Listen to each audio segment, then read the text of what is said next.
औज़ुबिल्लाहि मिनश्शैतानिर्रजीम बिस्मिल्लाहिर्रहमानिर्रहीम अस्सलामु अलैकुम वरहमतुल्लाहि बरकातुहू। मैं अज अपने सुनने वालियां लई एक तलख हकीकत लैके हाज़र होया। ये वो सच्चाई आ कि तो असी मूँह नहीं मोड़ सकते।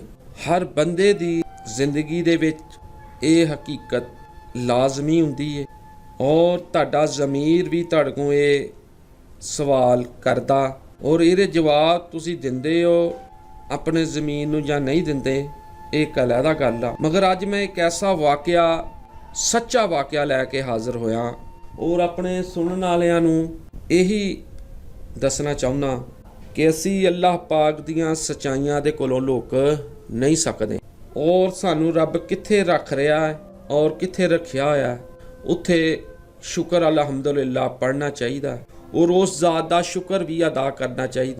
तुहाडे हथ पैर सलामत ने और तुहाडे दस्तरखान दे उत्ते अल्लाह दा दिता होया रिज़क मौजूद आ और तुसी एक खुशहाली ज़िंदगी गुजार रहे हो तो लाजमी तुसी अल्लाह दा शुक्र अदा करो।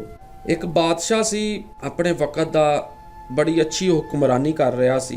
एक दिन उसका मूड बड़ा प्यारा सी, बड़ा अच्छा उसका मूड सी। उसके दिल च पता नहीं की आई, वो अपने नौजवान वज़ीर की तरफ मुड़िया तो उन्होंने मुस्कुरा के पूछदा वा कि वज़ीरा दस तेरी सब तो वड्डी जिंदगी की ख्वाहिश की है। वज़ीर शर्मा जाता और अदब नाल मूँह नीचे कर ले। बादशाह कहका लगाउंदा और उन्होंने पूछदा कि तू दस ते सही तेरी जिंदगी की ख्वाहिश की या घबरा ना, बस तू अपनी जिंदगी की सब तो वड्डी ख्वाहिश दस। वज़ीर बादशाह दे गोडियां नूं हथ लाउंदा ते आज़िज़ी नाल बोलदा, हजूर तुसी बड़ी खूबसूरत और हसीन ज़मीन दे उत्ते हुकूमत कर रहे हो। अल्लाह ने तुहानूं इहदी हुक्मरानी अता कीती आ। मैं कदों भी तुहाडी ये बादशाहियत देखदा वां, हुक्मरानी देखदा वां और एडी खूबसूरत दुनिया और हसीन ज़मीन देखदा वां ते मेरा भी दिल करदा वा कि मेरे को भी इहदा 10वां हिस्सा होवे ते मैं भी खुश नसीबां दे विच शुमार होवां हुक्मरानां दे। बादशाह फिर हसदा वा और उन्होंने कहन लगा कि अगर मैं तेनों अपनी अद्धी ज़मीन दे देवां, अद्धी हुक्मरानी दे देवां। वज़ीर एकदम घबरा जांदा ते आज़िज़ी नाल बोलदा वा, बादशाह सलामत ये कैसे मुमकिन हो सकदा वा, मैं इन्ने घट टाइम दे विच इन्ना खुश नसीब किस तरह हो सकदा वां। बादशाह ने फौरन अपने सैकटरी नूं बुलाया और उन्होंने 2 अपने हुक्म लिखण दा हुक्म दिता। बादशाह ने पहला हुक्म उन्होंने दिता कि मेरी आधी हुक्मरानी किहड़ी है इस वज़ीर दे हवाले करती जाए और दूसरे हुक्म दे विच बादशाह ने आर्डर दिता कि वज़ीर दा सिर कलम करता जाए। वज़ीर दोनों बादशाह दे हुक्म सुन के हैरान रह गया तो बादशाह ने किहड़े उहदे सैकटरी ने हुक्म लिखे सी, बादशाह ने उत्ते मोहर अपनी लाई और वज़ीर दियां अखां 'च अखां पा के बोलिया कि तेरे कोल हुण 30 दिन ने, अगर तू इन्हां 30 दिनां दे विच मेरे 3 सवालों का जवाब लिया आ ते तू कामयाब हो जाए और मेरा किहड़ा दूसरा हुक्म आ तेरा सिर लाउण वाला वो मैं कैंसल कर दांगा और तेनों अद्धी हुक्मरानी मिल जाएगी। अगर तू नाकाम हो गया, मेरे 3 सवालों का जवाब ना लियांदा तो मेरा पहला हुक्म खारिज हो जाएगा और दूसरे हुक्म के मुताबिक तेरा सिर लाता जाएगा। वज़ीर की खुशी परेशानी दे विच बदल गई। बादशाह ने इस तो बाद 3 सवाल उन्होंने लिख के दिते। सवाल की सी?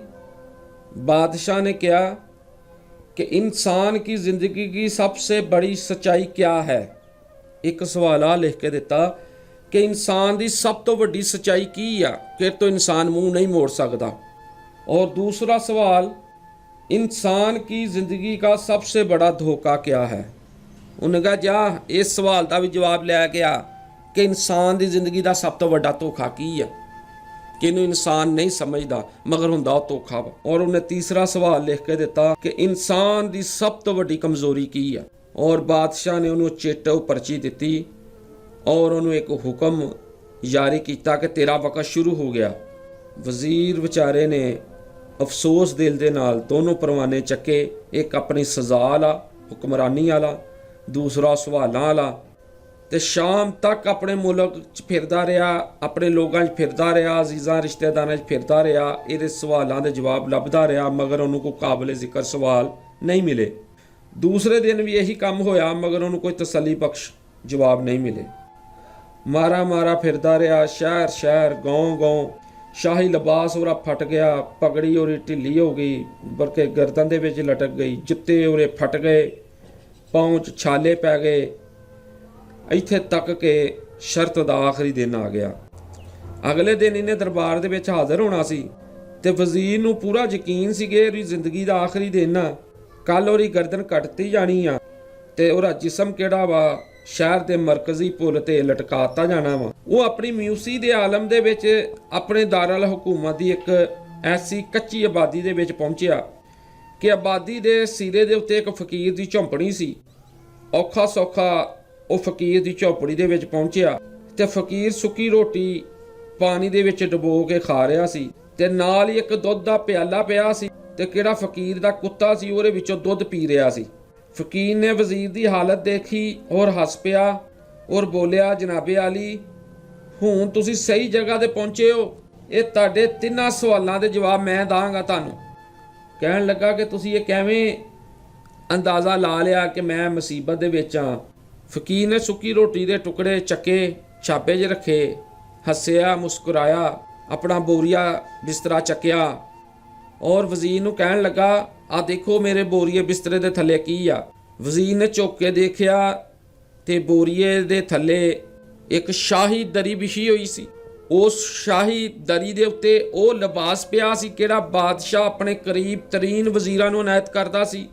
ਤੇ ਫਕੀਰ ਕਹਿਣ ਲੱਗਾ, ਜਨਾਬੇ ਆਲੀ, ਮੈਂ ਵੀ ਇਸੇ ਬਾਦਸ਼ਾਹ ਦਾ ਵਜ਼ੀਰ ਹੁੰਨਾ ਸੀ ਤੇ ਮੈਂ ਵੀ ਇੱਕ ਵਾਰੀ ਐਂਜੀ ਬਾਦਸ਼ਾਹ ਨਾਲ ਸ਼ਰਤ ਲਾਉਣ ਦੀ ਗਲਤੀ ਕਰ ਲਈ ਸੀ ਔਰ ਨਤੀਜਾ ਤੁਸੀਂ ਖੁਦ ਦੇਖ ਲਓ। ਇਸ ਤੋਂ ਬਾਅਦ ਫਕੀਰ ਨੇ ਉਹੀ ਸੁੱਕੀ ਰੋਟੀ ਦਾ ਟੁਕੜਾ ਉਠਾਇਆ, ਪਾਣੀ 'ਚ ਡੁਬੋਇਆ ਤੇ ਉਹਨੂੰ ਖਾਣ ਲੱਗ ਪਿਆ। ਤੇ ਵਜ਼ੀਰ ਦੁਖੀ ਦਿਲ ਨਾਲ ਉਹਨੂੰ ਪੁੱਛਦਾ ਹੈ, ਕੀ ਤੁਹਾਨੂੰ ਵੀ ਉਹ ਸਵਾਲਾਂ ਦੇ ਜਵਾਬ ਨਹੀਂ ਲੱਭੇ ਸੀ? ਫਕੀਰ ਕਹਿਣ ਲੱਗਾ, ਨਹੀਂ, ਮੇਰਾ ਕੇਸ ਤੇਰੇ ਤੋਂ ਲਹਿਦਾ ਸੀ, ਮੈਂ ਜਵਾਬ ਲੱਭ ਲਏ ਸੀ, ਬਾਦਸ਼ਾਹ ਨੂੰ ਜਵਾਬ ਦੱਸਦੇ ਸੀ ਔਰ ਅੱਧੀ ਹੁਕਮਰਾਨੀ ਦਾ ਪਰਵਾਨਾ ਬਾਦਸ਼ਾਹ ਦੇ ਸਾਹਮਣੇ ਫਾੜ ਕੇ ਬਾਦਸ਼ਾਹ ਨੂੰ ਸਲਾਮ ਕੀਤਾ ਔਰ ਇਸ ਝੌਂਪੜੀ 'ਚ ਆ ਕੇ ਬਹਿ ਗਿਆ। ਮੈਂ ਔਰ ਮੇਰਾ ਕੁੱਤਾ ਦੋਨੋਂ ਇੱਕ ਮੁਤਮੀਨ ਜ਼ਿੰਦਗੀ ਗੁਜ਼ਾਰ ਰਹੇ ਹਾਂ। ਉਹ ਨਾਲ ਹੀ ਉਹ ਵਜ਼ੀਰ ਫਰਿਆਦੀ ਬਣ ਗਿਆ ਔਰ ਫਕੀਰ ਨੂੰ ਕਹਿਣ ਲੱਗਾ ਕਿ ਤੁਹਾਡੀ ਬੜੀ ਮਿਹਰਬਾਨੀ, ਮੈਨੂੰ ਵੀ ਇਹ ਸਵਾਲਾਂ ਦੇ ਜਵਾਬ ਦੇ ਦਿਓ। ਫਕੀਰ ਨੇ ਹਾਂ ਦੇ ਵਿੱਚ ਗਰਦਨ ਹਿਲਾਈ, ਠੀਕ ਆ, ਮੈਂ ਤੈਨੂੰ ਜਵਾਬ ਦੇ ਦਿੰਦਾ ਵਾ। ਪਹਿਲੇ 2 ਸਵਾਲਾਂ ਦਾ ਜਵਾਬ ਤੈਨੂੰ ਮੈਂ ਮੁਫਤ ਦਾਂਗਾ, ਲੇਕਿਨ ਤੀਸਰੇ ਜਵਾਬ ਲਈ ਤੈਨੂੰ ਕੀਮਤ ਅਦਾ ਕਰਨੀ ਹੋਏਗੀ। ਤੇ ਨਾਲ ਹੀ ਵਜ਼ੀਰ ਕਹਿੰਦਾ, ਠੀਕ ਆ ਜਨਾਬ, ਮੈਂ ਹਾਜ਼ਰ ਹਾਂ, ਜੋ ਤੁਸੀਂ ਕੀਮਤ ਕਹੋਗੇ ਮੈਂ ਅਦਾ ਕਰ ਦਾਂਗਾ। ਫਕੀਰ ਦੇ ਜਵਾਬ ਸੁਣੋਗੇ ਤੇ ਤੁਹਾਡਾ ਦਿਲ ਮੁਤਮੀਨ ਹੋ ਜਾਏਗਾ ਔਰ ਹੈਰਤ ਦੇ ਨਾਲ ਤੁਹਾਡੀਆਂ ਅੱਖਾਂ ਖੁੱਲੀਆਂ ਦੀਆਂ ਖੁੱਲੀਆਂ ਰਹਿ ਜਾਣਗੀਆਂ। ਔਰ ਇਨਸਾਨ ਦੀ ਬੁਨਿਆਦ ਕੀ ਆ? ਫਕੀਰ ਬੋਲਣ ਲੱਗਾ, ਦੁਨੀਆ ਦੀ ਸਭ ਤੋਂ ਵੱਡੀ ਸੱਚਾਈ ਮੌਤ ਆ। ਇਹ ਤੋਂ ਅਸੀਂ ਮੂੰਹ ਨਹੀਂ ਮੋੜ ਸਕਦੇ, ਇਹ ਤੋਂ ਅਸੀਂ ਨੱਸ ਨਹੀਂ ਸਕਦੇ, ਚਾਹੇ ਮਜ਼ਬੂਤ ਕਿਲਿਆਂ ਦੇ ਵਿੱਚ ਵੜ ਜਾਈਏ। ਇਨਸਾਨ ਕੋਈ ਵੀ ਹੋਵੇ, ਕੁਛ ਵੀ ਹੋਵੇ, ਉਹ ਇਸ ਸੱਚਾਈ ਤੋਂ ਬਚ ਨਹੀਂ ਸਕਦਾ ਔਰ ਉਹ ਕੁਛ ਦੇਰ ਲਈ ਰੁਕਦਾ ਵਾ ਔਰ ਦੁਬਾਰਾ ਫਿਰ ਬੋਲਦਾ ਵਾ ਔਰ ਕਹਿੰਦਾ, ਇਨਸਾਨ ਦੀ ਜ਼ਿੰਦਗੀ ਦਾ ਸਭ ਤੋਂ ਬੜਾ ਧੋਖਾ ਜ਼ਿੰਦਗੀ ਆ। ਇਨਸਾਨ ਨੂੰ ਪਤਾ ਵੀ ਆ ਕਿ ਜ਼ਿੰਦਗੀ ਚੰਦ ਲਮਹਾਂ ਦੀ ਆ, ਚੰਦ ਘੜੀਆਂ ਦੀ ਆ, ਚੰਦ ਦਿਨਾਂ ਦੀ ਆ, ਚੰਦ ਹਫ਼ਤਿਆਂ ਦੀ ਆ, ਚੰਦ ਸਾਲਾਂ ਦੀ ਆ, ਮਗਰ ਉਹ ਇਸ ਧੋਖੇ ਦੇ ਵਿੱਚ ਹੀ ਰਹਿੰਦਾ ਵਾ ਔਰ ਮਾਲੋ ਦੌਲਤ ਬਣਾਈ ਜਾਂਦਾ ਵਾ, ਘਰ-ਬਾਰ ਬਣਾਈ ਜਾਂਦਾ ਵਾ, ਅੱਲਾਹ ਦੀ ਯਾਦ ਤੋਂ ਗਾਫਲ ਹੋ ਜਾਂਦਾ, ਮਗਰ ਇੱਕ ਧੋਖੇ ਦੀ ਜ਼ਿੰਦਗੀ ਦੇ ਵਿੱਚ ਰਹਿੰਦਾ। ਔਰ ਇਹ ਕਿਹੜੀ ਜ਼ਿੰਦਗੀ ਹੈ? ਇੱਕ ਧੋਖਾ ਵਾ। ਕਿਸੇ ਟਾਈਮ ਵੀ ਤੁਹਾਨੂੰ ਧੋਖਾ ਦੇ ਸਕਦੀ ਆ, ਕਿਸੇ ਟਾਈਮ ਵੀ ਤੁਹਾਡੇ 'ਤੇ ਸੱਚਾਈ ਮੌਤ ਆ ਸਕਦੀ ਹੈ। ਉਹ ਫਿਰ ਰੁਕਦਾ ਵਾ। ਫਕੀਰ ਨੇ ਦੋਨਾਂ ਸਵਾਲਾਂ ਦੇ ਜਵਾਬ ਉਹਨੂੰ ਦੇ ਦਿੱਤੇ ਸੀ ਤਾਂ ਵਜ਼ੀਰ ਦੇ ਮੂੰਹ ਦੇ ਕੁਛ ਖੁਸ਼ੀ ਦੇ ਆਸਰਾਤ ਆਏ। ਹੁਣ ਵਜ਼ੀਰ ਫਕੀਰ ਨੂੰ ਕਹਿੰਦਾ ਕਿ ਜਨਾਬ, ਤੀਸਰੇ ਸਵਾਲ ਲਈ ਕਿਹੜੀ ਵੀ ਸ਼ਰਤ ਹੈ ਵਾ, ਮੈਨੂੰ ਦੱਸੋ, ਮੈਂ ਪੂਰੀ ਕਰਦਾ ਵਾਂ ਤੇ ਮੈਨੂੰ ਤੀਸਰਾ ਇਹਦਾ ਸਵਾਲ ਦਾ ਜਵਾਬ ਵੀ ਦਿਓ, ਮੈਂ ਬਾਦਸ਼ਾਹ ਨੂੰ ਜਾ ਕੇ ਦੱਸਾਂ ਔਰ ਆਪਣੀ ਗਰਦਨ ਬਚਾਵਾਂ। ਫਕੀਰ ਹੱਸਦਾ ਵਾ ਤੇ ਕੁੱਤੇ ਦੇ ਸਾਹਮਣੇ ਕਿਹੜਾ ਦੁੱਧ ਦਾ ਪਿਆਲਾ ਪਿਆ ਹੁੰਦਾ ਵਾ, ਉਹ ਚੱਕ ਕੇ ਵਜ਼ੀਰ ਦੇ ਹੱਥਾਂ ਦੇ ਵਿੱਚ ਦਿੰਦਾ ਵਾ ਔਰ ਕਹਿੰਦਾ ਵਾ ਕਿ ਤੈਨੂੰ ਤੀਸਰੇ ਸਵਾਲ ਦਾ ਜਵਾਬ ਮੈਂ ਉਸ ਵਕਤ ਤੱਕ ਨਹੀਂ ਦੇਣਾ ਕਦੋਂ ਤੱਕ ਤੂੰ ਇਹਦੇ ਵਿੱਚੋਂ ਦੁੱਧ ਨਹੀਂ ਪੀਣਾ। ਵਜ਼ੀਰ ਦੇ ਮਾਥੇ ਦੇ ਪਸੀਨਾ ਆ ਜਾਂਦਾ ਔਰ ਨਫ਼ਰਤ ਨਾਲ ਪਿਆਲਾ ਜ਼ਮੀਨ ਤੇ ਰੱਖ ਦਿੰਦਾ ਔਰ ਉਹ ਕਿਸੇ ਕੀਮਤ ਤੇ ਵੀ ਕੁੱਤੇ ਦਾ ਝੂਠਾ ਦੁੱਧ ਨਹੀਂ ਪੀਣਾ ਚਾਹੁੰਦਾ। ਕਹਿੰਦਾ ਮੈਂ ਵਜ਼ੀਰ ਹਾਂ, ਸਾਰੀ ਜ਼ਿੰਦਗੀ ਬਾਦਸ਼ਾਹ ਵਾਂਗੂ ਜ਼ਿੰਦਗੀ ਗੁਜ਼ਾਰੀ ਆ, ਅਸੀਂ ਤੇ ਕਦੀ ਬੰਦੇ ਦਾ ਝੂਠਾ ਨਹੀਂ ਖਾਦਾ ਤੇ ਤੂੰ ਮੈਨੂੰ ਕੁੱਤੇ ਦਾ ਝੂਠਾ ਪਿਆ ਰਿਹਾ ਵਾ। ਫਕੀਰ ਕਹਿੰਦਾ ਅੱਗੇ ਤੇਰੀ ਮਰਜ਼ੀ ਹੈ, ਦੋ ਹੀ ਰਸਤੇ ਆ ਹੁਣ ਤੇਰੇ ਕੋ, ਜਾਂ ਇਨਕਾਰ ਕਰ ਦੇ ਤੇ ਸ਼ਾਹੀ ਜਲਾਦ ਕੱਲ ਤੇਰਾ ਸਿਰ ਲਾ ਦੇਗਾ, ਜਾਂ ਹੁਣ ਅੱਧਾ ਪਿਆਲਾ ਪੀ ਲਾ ਤੇ ਤੇਰੀ ਜਾਨ ਬਚ ਜਾਏਗੀ, ਅੱਧੀ ਹੁਕਮਰਾਨੀ ਤੈਨੂੰ ਮਿਲ ਜਾਏਗੀ, ਬਹਿਰਾਲ ਫੈਸਲਾ ਤੂੰ ਕਰਨਾ ਵਾ। ਵਜ਼ੀਰ ਫਸ ਗਿਆ, ਮੁਸ਼ਕਲ ਔਰ ਤਕਲੀਫ ਦੇ ਵਿੱਚ ਆ ਜਾਂਦਾ ਵਾ।